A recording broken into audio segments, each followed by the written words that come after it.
That's what's happening for a lot of these guys, Tim, is they're either realizing they're in no man's land, but they realize who the man is, right? Who the man they are, and they start building their company to actually achieve their goals. So the company now serves them, not the other way around.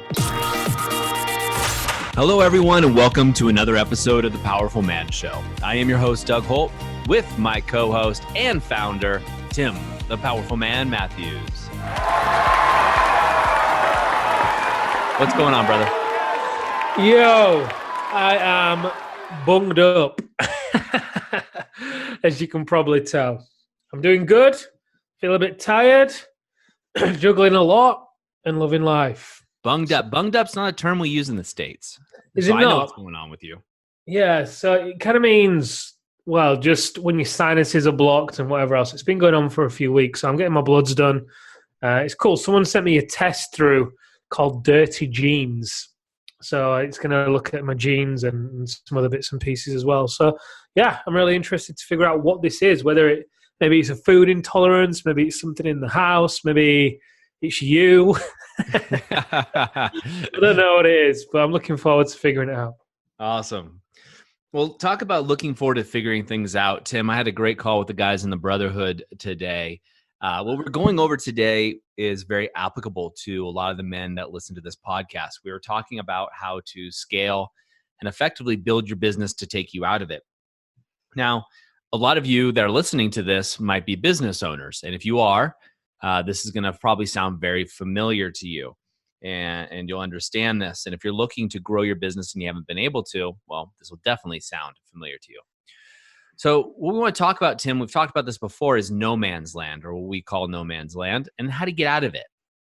And so what I want to start this conversation off with is not asking you, because I've asked you this question, when you and I first started talking together, but I'll ask this to the listeners. If you're a listener and you own a business, here's the question I want you to answer, and come up with a quick answer if you can, please, so we can continue the conversation.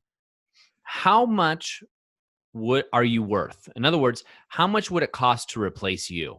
You as the owner, CEO, president, founder, whatever it is for you, how much would it cost to replace you? The exact you. What is your value and what are you worth? And oftentimes, Tim, as you probably know, most business owners have a little bit of an inflated number, right? Because it's a little ego attached to that as it goes. But how much is that?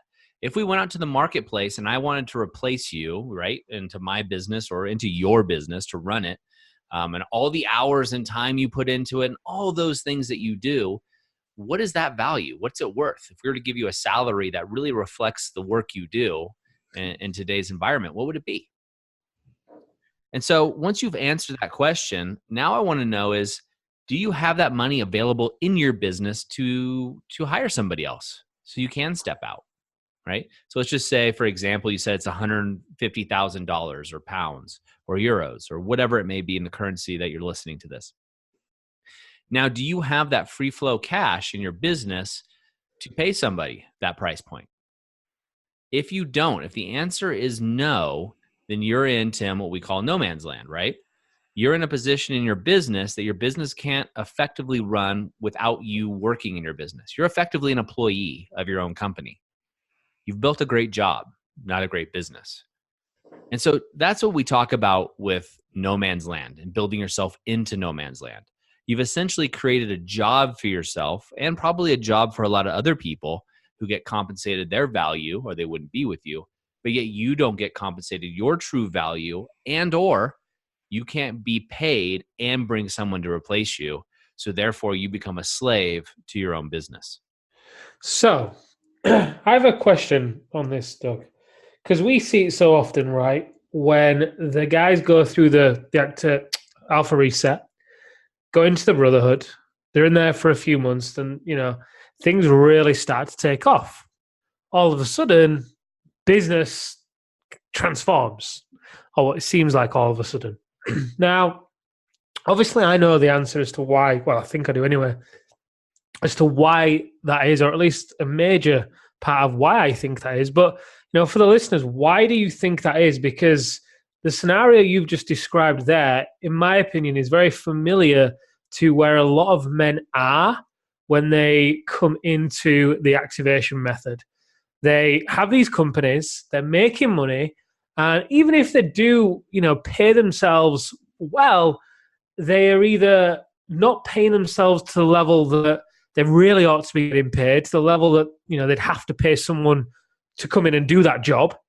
And also, even if they are paying themselves well, they're still stuck in this position. They've almost like got to be in control of everything. So considering that side, and then the other side, when these guys come through the alpha reset, go into the brotherhood, and the business really starts to take off, what do you think are the big shifts that go on there? Well, there's a couple questions there, but the big shift that's happening, when they come out of the alpha reset, they get a sense of identity of who they really are as a powerful man, right? Before, your identity is a businessman, right? The hustle, the grind for most of us. And even if we're not hustling and grinding, we've associated ourselves with the business as our identity. And in doing so, it's hard to come up with the concept of replacing yourself. In fact, we had one guy, Tim, on the call today, and we're talking to him. And he's like, oh my gosh. He's like, I can replace myself. I am profitable enough that I can bring somebody in and replace me, which is a thought I've never had before. And he lit up, but it was also scary, right? Yep. And some of the guys we had a sidebar conversation about it. It was like, well, then who are you, right? Your identity is associated as a successful business owner. If you bring in someone to run your company on your behalf, so you actually have all this free time, theoretically, right? Who are you then? And we all laughed because everybody was like, remember the alpha reset, right? Remember the man you saw at the alpha reset. And I don't want to go into details of the exercises we go through. But that was a reassuring comfort for him, right? Because he knows who he is as a man. He knows who he is as a person, as a human, and what he contributes. Business owner is part of that. So when the guys go through something like the alpha reset, they're able to, again, come back, look at their lives, reset, take a real reset, and then refocus on where they want to go. And that's part of the reason their businesses start to explode, right? They now have new energy, new optics. It's almost like bringing another man, a more complete, better version of yourself as a business owner into your business to consult, right? So they have the opportunity and the lens to do that with. And so it's kind of like anything. Once you take care of one aspect of your life, all the other aspects start to rise, unless you've done it by sacrifice, right? You've sacrificed your health in order to work 16 hours a day or something along those lines.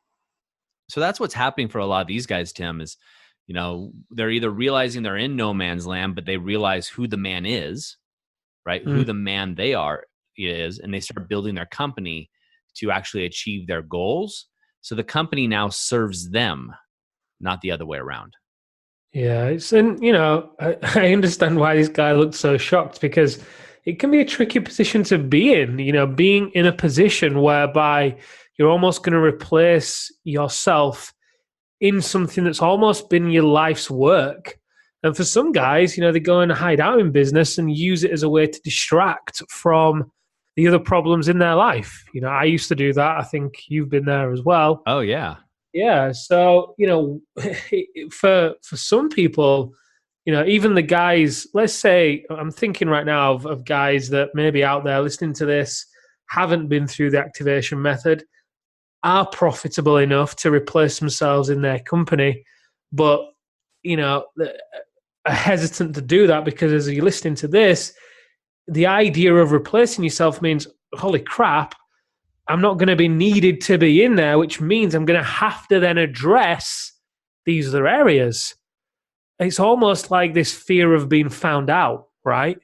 We hear it so often how these business owners, when they come to us, they almost feel like they're leading a double life, because on one side, they've got this successful business and they are perceived and looked upon in a certain way in their business arena. This guy that's got it all together and he's decisive and he's charismatic and he's a leader and all these things. But then actually, when you point the lens at his personal life, and if you were to ask his wife, what is it like to be in a relationship with him, he knows that the truth there. He knows that he is falling short, and it's kind of like this sordid secret that he struggles with. So, what advice would you give to a business owner in that position? Hey, sorry to interrupt the show, but I wanted to ask you a question. Do you ever feel like something's just missing? Like there's something more out there and you just can't put your finger on it? I totally get it. Go over right now to thepowerfulman.com/freedom to discover the system that other businessmen just like you are using. We've included 10 case studies, 10 men just like you who have found the solution and have found their way on their path. And we want to share that with you. Go over to thepowerfulman.com/freedom right away. Now let's get back to the show. Well, I think it's important to know if you're listening to this and you're a business owner, right? You know, if you're in this situation, it's a little cringeworthy that you started your business probably to make money, but really it's to have more freedom in your life, right? Freedom of time, resources, etc., to do the things that you want to do.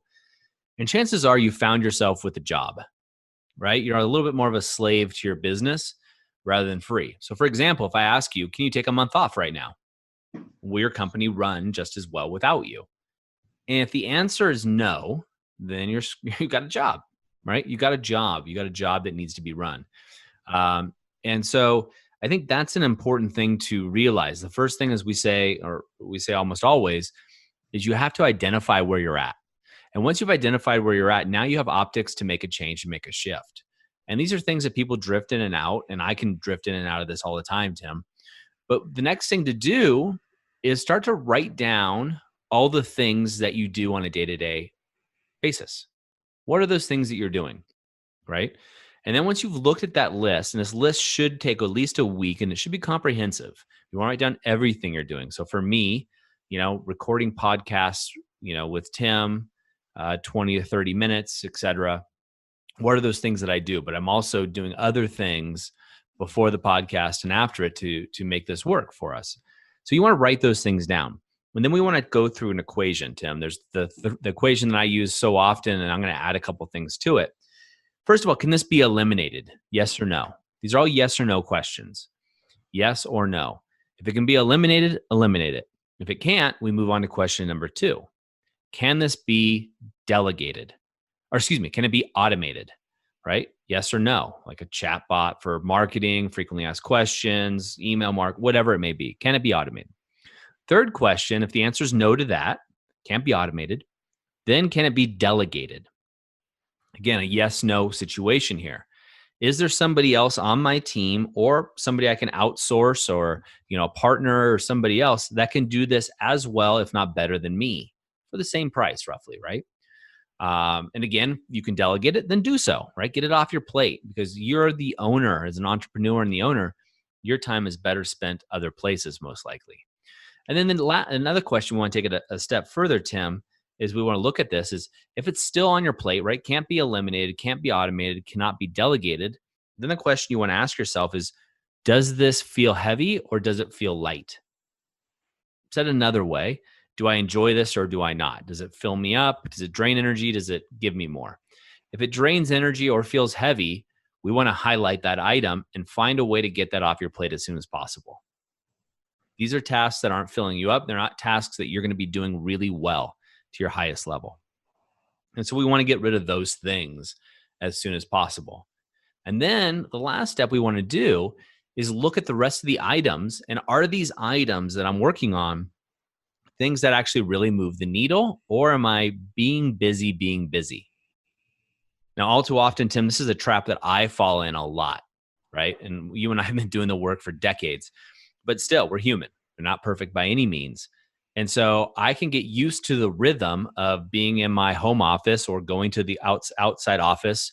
Right now I'm in Bend at the tech lab. I go over there into the office I have there, and I could feel like, well, I should be working, right? And am I just doing things to be busy? Am I doing things to avoid something else?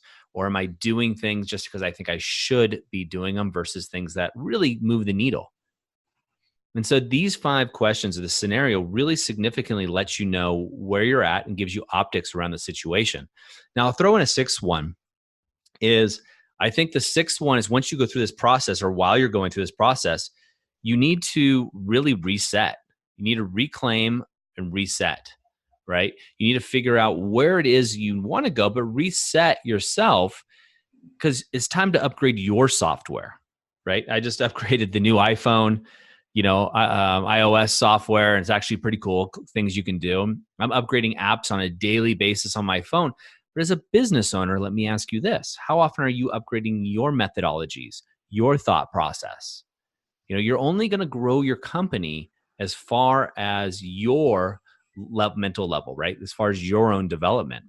So you really need to get in there and get a reset. And of course, I'd be lying if I didn't say the Alpha Reset was the best place I've ever been. That's why I got involved with you and the Powerful Man. It's by far the best technology I've ever seen utilized. But you need to find some way of resetting yourself and coming to a new paradigm as a business owner rather than a business operator. I love that.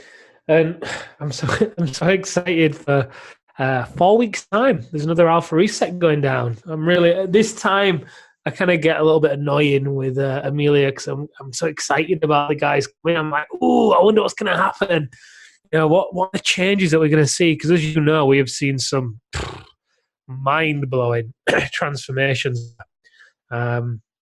So I'm really interested. And I think one of the biggest insights that these men get, and you said it so well a minute ago, is they really understand. It's deeper than understanding. It moves from being theory from knowledge to embodiment, right?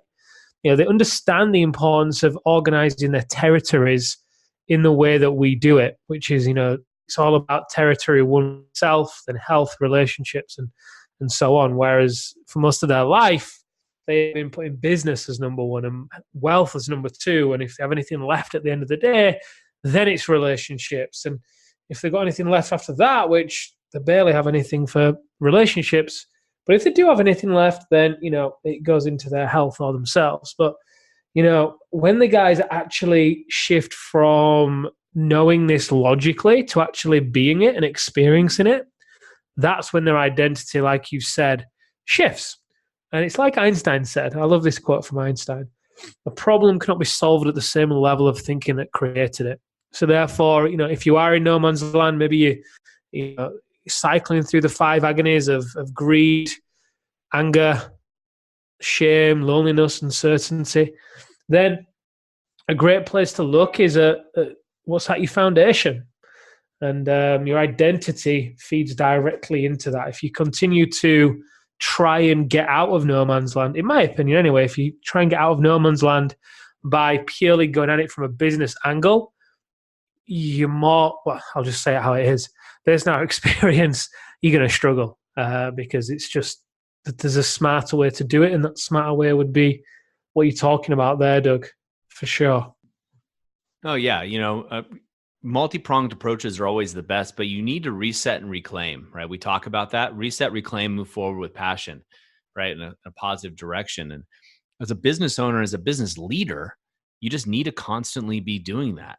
You do it with your workouts. If you're working out well, if you're, a biohacker and you're in that community, you're doing these kinds of assessments all the time and then resetting. It's the same with business. And when you do this, you get out of no man's land. It relieves so much stress, so much anxiety, right? Of worrying about, payroll, paychecks, what's going to happen. God forbid something happens with your health. Look, guys, this happens to people every day. People who have died early. People who have been stricken with cancer or another horrible disease that came out of left field. We all do. That could happen to you or I, Tim, or anybody listening to this. And so the way I look at it is we owe it to ourselves and those around us to get out of this idea of no man's land, or where we are really a slave to our business, if we really look at it, and get us into a position where we could sell or scale our company. And we're actually having our business serve us to the highest purpose. And I get it that most of you don't know what the higher purpose is for you. I get it. And I get that business is easy, right? It's hard and you work at it, but it's easy for you to get into. It's easy for you to have that conversation, especially if you're that guy that goes to the party and, you're looking around or a barbecue and all you want to talk about, hey, what do you do for work? And start talking about those things. Gosh, that's a one-dimensional lifestyle. You want to be multi-dimensional, be able to talk about all kinds of things because you're experiencing them. Tim, when you go to social events, you can talk about Italy. You know what it smells like to be there, to live there, or Spain or Marrakesh, where we took the brotherhood, right? Having that experiential level of knowledge is totally different, but you can't do that when you're a slave to your business, when you're in no man's land. You need to release the chains, go through the process, release, reset, reclaim, and then go after it with purpose. I love it. So true. Awesome. Tim, anything you'd leave these guys with? Yeah, there is one final thing. In order for you to make this shift that Doug is explaining so well, you've got to know where you are. What happens when you enter something into a sat nav? You want to go somewhere and you don't know where you're going. Well, you know where you're going, of course, because you're entering into a sat nav, but you don't know how to get there. What happens? You enter the destination, the sat nav then figures out where you are in order to plot the route. And I think something that often gets overlooked, especially in my conversations with the men when they're coming into the program, is they don't really know where they are. They don't have up-to-date, real-time optics or perspective on what's actually going on in their life. Sometimes they're denying it. Sometimes they're just letting their positivity mask their reality because, reality can be painful when you realize that nothing's changed for 5 years other than you've gotten older and your marriage and business are worse off than they were 5 years ago. So my advice to you guys would be to be real with yourself as to where you actually are and what isn't working for you right now, because, maybe it's time for you to try something different. Maybe it's with us. If it is, you can always head over to thealphareset.com to find out more about how we actually help men in this position. Maybe it's not us. Obviously, I'd love it to be us for obvious reasons, But however you do it, get clarity on where you are. Are you in no man's land? Are you cycling through the 5 agonies like we see men go through them? It's in a systematic order. It's as predictable as night and day. We see it. So, is that where you are? If it is, great. At least you know where you are. And from knowing where you are, you're then able to make a shift. Until that, you are flying blind and you're very disempowered. There's no shame to be had in admitting that you are in no man's land and you're in the 5 agonies, because once you actually do that, you put yourself in a position of power to actually change it. Beautifully said. All right, gentlemen, this is your cue to take action. Of course, at any time in the moment of insight, you want to take action immediately. Tim, that's it for us for another episode of The Powerful Man Show. Gentlemen, we'll see you next time.